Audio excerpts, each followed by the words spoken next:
In 2014, former Trek bicycle executive Mary Burke stepped out of her private life for a very public role as a candidate for governor. She lost that election, but what she learned along the way convinced her of a need to connect women. She started a new nonprofit she calls Building Brave. I recently sat down with Mary Burke to talk to her about her effort and what she hopes to accomplish.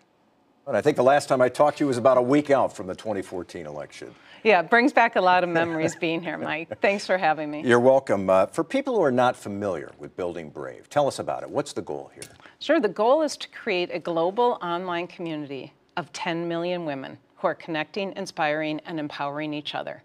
And I believe that women thrive when they have a community that recognizes their potential, supports and encourages them, and always has their back. And that's what I experienced when I ran for governor, and it made a world of difference. And I want to make sure that every woman has that type of community, that she thrives. You were saying, I think, and you have said in speeches that for you, running for governor in some respects was terrifying at times. In what sense? Why? It was the scariest thing I had ever done in my life. I was a business person, not a politician. And speaking in front of cameras, doing media interviews, I was brought up to work hard, don't ask for help, and definitely don't toot your own horn. Mike, all I did for 13 months was ask for help and toot my own horn. And so I remember the first press conference here in Milwaukee. It was in the Cathedral Square. And we drove up and I saw the cameras and the reporters. And I looked down and I was physically shaking. I had never been so scared in my entire life. And I took 10 deep breaths. I opened up the car door and all I focused on was walking up that sidewalk, projecting confidence. But in my head, all I was thinking was, what the hell have I gotten myself into? You know, that was nothing like being a business person. So you went through this process, and I think you've said that, you know, there are things that were said about you or things that you can find on the internet that you wish had never been said or couldn't be found. But at the same time, it was worth it. Why was it worth it? What did you learn about yourself? Yeah. I learned so many lessons that frankly have changed my life. So I got dragged through the mud for 13 months. The stuff out there is really nasty, and it was personal, and I was as far out of my comfort zone as I had ever been. And it took me at least 6 months of that campaign to become comfortable and a decent candidate. And then I lose, right? And very, very publicly. And yet, it was the best decision I have ever made in my life. And it is because I did find who I really am. I mean, I am comfortable and have accepted that I am this confident, bold, assertive woman. And I think for most of my adult life, I had toned it down. Women receive messages that say you will be better liked, more accepted, if you play smaller. And I had done that unconsciously, not really knowing it. And because of the campaign, I was forced out there. Every day I had to go out and act confident, say I was the best person to lead this state forward. And as I got a bit better at it, it started to feel more and more natural.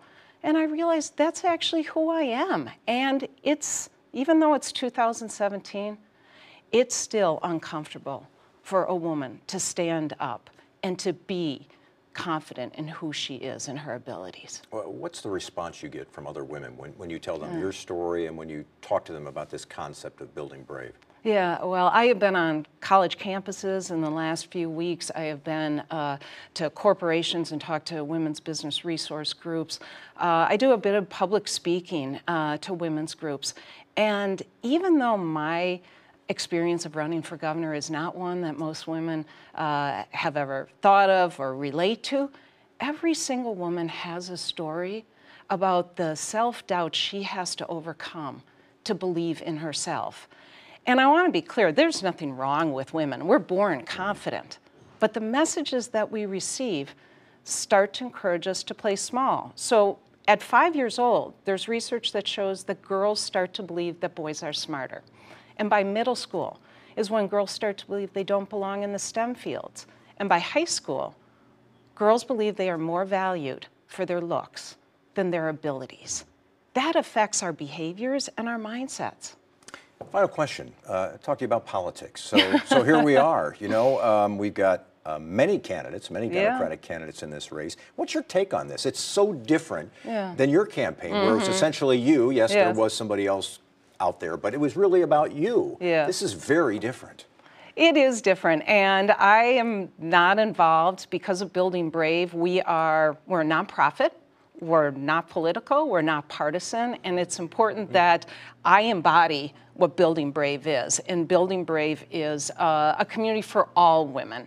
And we want to make sure that, that we don't send mixed messages, or I don't send mixed messages. And so it is I obviously watch it and stay informed, but I'm not engaged at all.